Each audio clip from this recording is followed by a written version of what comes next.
Hi, everyone. Dr. Beckton here. We're going to take some time to talk a little about relapse prevention.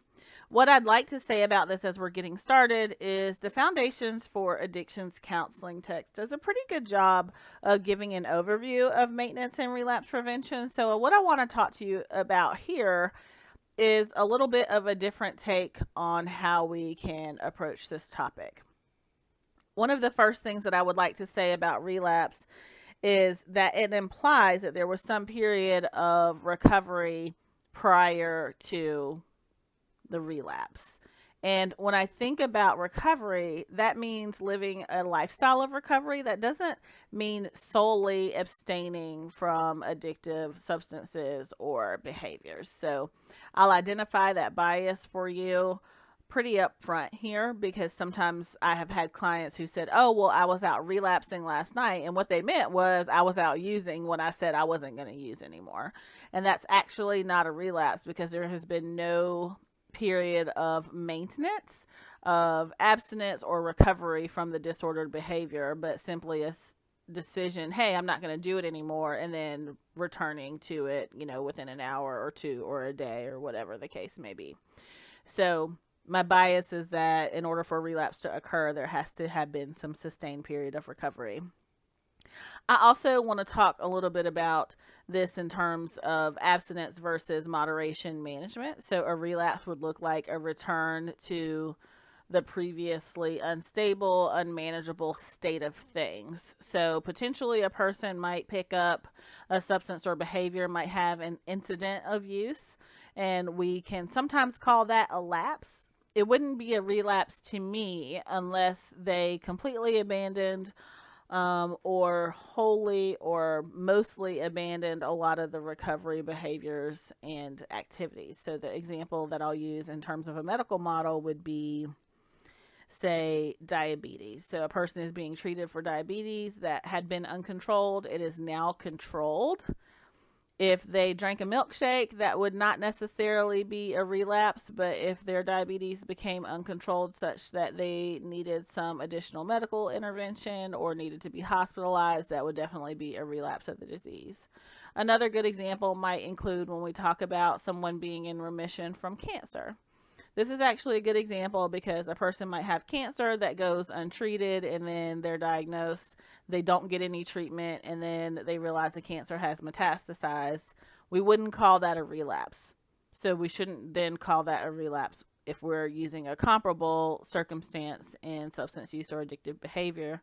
But if a person has gotten treatment, has had some period of recovery and absence of cancer following the medical recommendations, and then the cancer comes back, then we say that they're no longer in remission. So that's how I would think about relapse. How long has a person been in remission before the active symptoms of the disease recur? So, we're going to talk about the best route for relapse prevention. This is the way that I learned it way back in my master's program many, many moons ago. I will not disclose how many. But Michael Bridges, who is a social worker, I almost said Mike McGuire. He is a marriage and family therapist who teaches at the University of North Carolina Chapel Hill in social work department, and then Mike Bridges actually sometimes teaches in the social work department at UNCG, but he taught me the best route, and this is really a CBT exercise to help people think about their behavior. I learned it in terms of working with adolescents. However, I use it to work with adults currently. So, when I think about the best route, it can be called any number of things from different purviews. So, it might also be called an ABC chart or a triple T, triple R chart, or even WDEP if you're into reality therapy. It also really fully aligns with ACT and FEAR, as well as DBT police skills in some cases. So, the goal of the trigger behavior result chart is to identify triggers, to recognize behavioral responses, and identify the consequences of behaviors. The second goal is to formulate a plan for future behavior by considering what might be the best route. So, we're going to identify the desired consequences or results, list the behaviors that might lead to the desired consequences, and thus be able to choose an alternative plan for responding to future triggering events. How or why does this work? That's a really good question. Using this model can help one analyze a relapse or lapse and understand the general functions of substance use or addictive behavior. Functional analysis includes an assessment of the antecedents and consequences of substance use, so this really lets us look at it in a more in-depth way. Cognitive behavioral relapse prevention skills include understanding the sequence or function of behaviors prior to the relapse. So we're wanting to understand what was going on, identify the situations that were involved, identify strengths and resources in our environment, and help us learn how to monitor or adjust so that we have the desired outcomes. So we'll talk a little bit about Marlat's relapse prevention model on the next slide. It was briefly mentioned in the Foundations text if you're reading that. However, there is an article that I hope you had an opportunity to read that's an overview of the cognitive behavioral model by Larimer, Palmer, and Marlat from 1999, and it talks about the relapse prevention intervention that targets the coping response to prevent relapse. What I'd like to say about coping is it's one of the primary reasons why people drink or use, and that when people drink or use to cope with negative emotions or negative affectual states, including anxiety and or depression, they tend to have a greater quantity or frequency of use and more negative consequences associated with the addictive behavior. So let's take a look at this. I'll read the caption since it's probably pretty small for you. The cognitive behavioral model of the relapse process posits a central role for high-risk situations and for the drinker's response to those situations. People with effective coping responses have confidence that they can cope with the situation, thereby reducing the probability of a relapse. Conversely, people with ineffective coping responses will experience decreased self-efficacy, which, together with the expectation that alcohol use will have a positive effect, for example, positive outcome expectancies, can result in an initial lapse. This lapse, in turn, can result in feelings of guilt and failure related to the abstinence violation effect. The abstinence violation effect, along with positive outcome expectancies, can increase the probability of a relapse. So you'll see here we have a high-risk situation, and if we follow the arrows along the top here, that when a person is in a high-risk situation, if they have an effective coping response or an adaptive coping response, then they may experience increased self-efficacy, and this decreases the probability of relapse. And if we follow the model on the bottom, a person might be in a high-risk situation and they respond with an ineffective or maladaptive coping strategy. This could include drinking or using, engaging in addictive behavior, calling up someone who engages in that behavior, or any number of other things. They may increase or experience a decrease in self-efficacy, and positive outcome expectancies for alcohol or other substance use might be really high. A belief that, hey, if I do this, it will resolve the feelings that I have, the negative experience that I'm having. And this can lead to the initial lapse. So this is when a person picks up. And after that, this idea of or experience of guilt and shame leads to the abstinence violation effect, which is well, I already messed up, so I might as well go hard. I go big or go home. And this increases the probability of relapse. What's really important here is to note that this lapse is simply the initial use or reintroduction of the substance or behavior to the person. Relapse is really a return to the previous deleterious condition. It may not be it just the way that it was, but it's getting close to or approaching that. And in a lot of cases, it's going to be beyond what the problem was before. If we go back to the example I used with diabetes, then this would be unmanaged blood sugar overall, whereas the lapse might be an increase or decrease in blood sugar incidentally for the moment. So let's look at triggers. Triggers can be people, places, things, situations, or emotions. Some of these things operate separately. Some of them operate in tandem with one another. So when you're working with someone on relapse prevention, you want to help them identify people that can be challenging, people that induce emotional states that make them uncomfortable. It could be people that they drank or used with, people that they sold drugs with, people that they purchased drugs from, places where they used, places where they picked up, places where they can get access to substance or behavior. For sex addiction, it might include, say, strip clubs, or, it might include bars or casinos if a person is gambling or drinking. Some things might be the items that are associated with the addictive behavior, including, for sex, condoms or sex toys. For gambling, it might be cards, slot machines, lottery tickets. For substances, it might include needles or straws, bongs, pipes, bowls, spoons, etc. Situations might be circumstances that invoke anxiety. It might be things that remind a person of a traumatic experience leading to a negative affectual state. It might include something really specific, like sitting at a bar alone or sitting on a front porch smoking a cigarette, when that's usually the time that a person might be doing something else. And emotions can be negative emotions or positive emotions. I hesitate to describe them that way, but that's the common understanding of them in the world. So it might include something like depression or anxiety, discomfort, fear, or anger. It might also include excitement and joy and happiness. Some people use because they want to maintain a certain level of euphoria. And some people use to prevent dysphoria. Sometimes people use just to stay the same. And this also applies to other addictive behaviors. You want to evaluate the behavior. What actions did I take in response to the trigger? What was my disposition? What did I actually do? Where did I go? What did I pick up? What did I use? What did I introduce to my body? And after we have a good understanding of the behaviors, we want to transition to the results. So when I look at results, I'm looking at what are the positive consequences of my behavior and the negative consequences of my behavior. You might understand this as a cost-benefit analysis exercise in terms of looking at results. So did I feel good after I did it? Did I experience the euphoria that I was looking for? Did I experience dysphoria? Did I get what I wanted from a friend or family member? What sorts of social consequences, academic, occupational consequences did I experience? What about consequences in interpersonal relationships?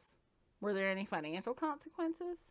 So you want to look at all areas. You might look at the negative consequences or results here in terms of symptoms when you look at the diagnostic criteria in your DSM-5. Then we want to identify desired results.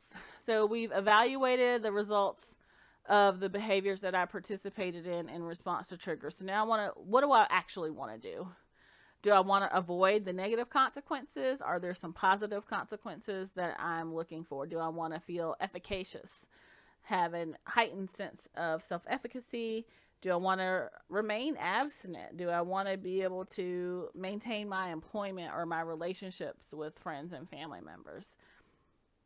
Perhaps I want to be able to get a certain job that requires me to have a negative drug screen. So you're looking at what the desires are for that person. Then, since we're working backwards, we're going back to B.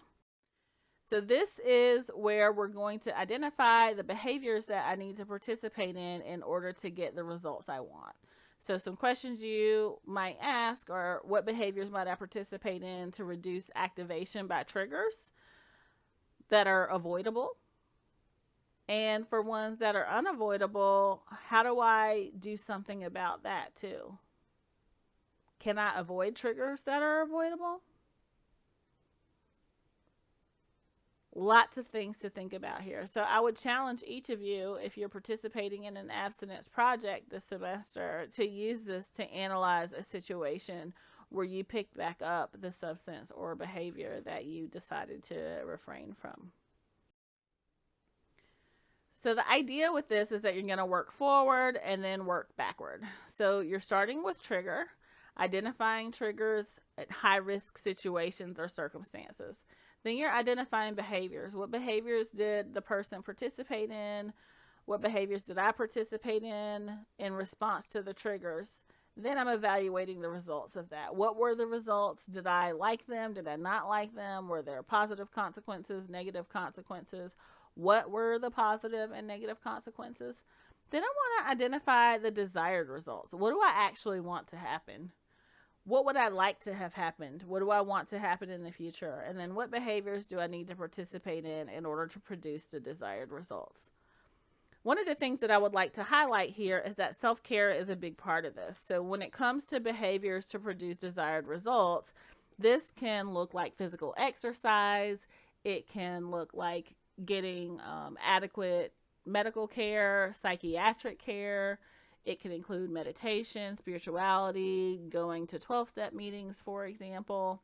This is anything that's going to contribute to the person's self-care plan and help them maintain their emotional regulation state so that they have a different response to triggers. It could also be something that allows them to think rationally so that they're responding based on knowledge and understanding rather than their emotions, which may have been activated by a trigger. In any case, the goal of the best route is to identify new behaviors. We want to practice new behaviors in sessions to build self-efficacy. An example of something that we might want to practice is a refusal skill. We can assign for our clients to practice new behaviors as homework and then check in about them at the next session or meeting. We want to emphasize the importance of practicing it even when high-risk situations are not present.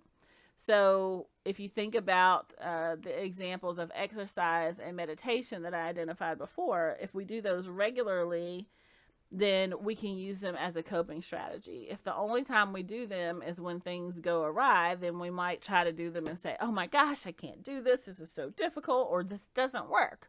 So we want to practice doing it when they can be the most effective so that we'll rely on that or be willing to try it as a coping strategy when things get a little bit challenging. You want to encourage your client to use the tool on their own. So they're going to use the TBR tool on their own and bring it to the next session to help them analyze circumstances that happened outside of the session. One of the things that's really valuable about this is it not only works for relapse prevention, but it really works for everyday life. In considering that, does it really matter what we call it? We could call it the best route. We could call it an ABC chart, a triple T, triple R chart, or WDEP.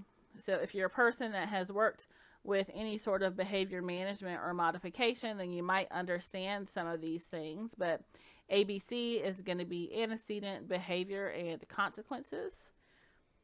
Triple T, triple R charts are a little bit challenging if you don't know about them, but essentially they're identifying a trigger, the target behavior, which is what we want to change, the impact of the target behavior, what are the payoffs for the person who engaged in the behavior, and we want to revise the environment in order to replace the behavior and reframe the response. Another way to think about this is WDEP, which is associated with reality therapy. That's where we identify wants, what we're doing or what we've done. We evaluate what we've done and make a plan to get what we want.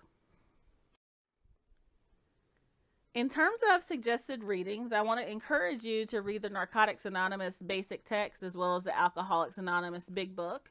If I had to identify something specific for you to read in each of those, I would encourage you to read chapter 8 in the basic text, which is about relapse, and the chapter more about alcoholism in the AA big book. Those are really going to give you a lot of perspective on how a person in a 12-step program, for example, might think about relapse. You also might read anything by Gorski, Gorski, who has developed relapse prevention workbooks for use with clients. They're used in many treatment agencies. You might also read anything about Marlat's relapse prevention model. The chart that I listed earlier, or that I used earlier in this presentation, comes from the paper An Overview of Marlat's Cognitive Behavioral Model that was written in 1999 by Larimer, Palmer, and Marlat. So you should take a look at that. Let me know what your questions are. I hope that you're able to use this in your work. And Dr. Becton is signing off for today. So enjoy it. I'll see you soon.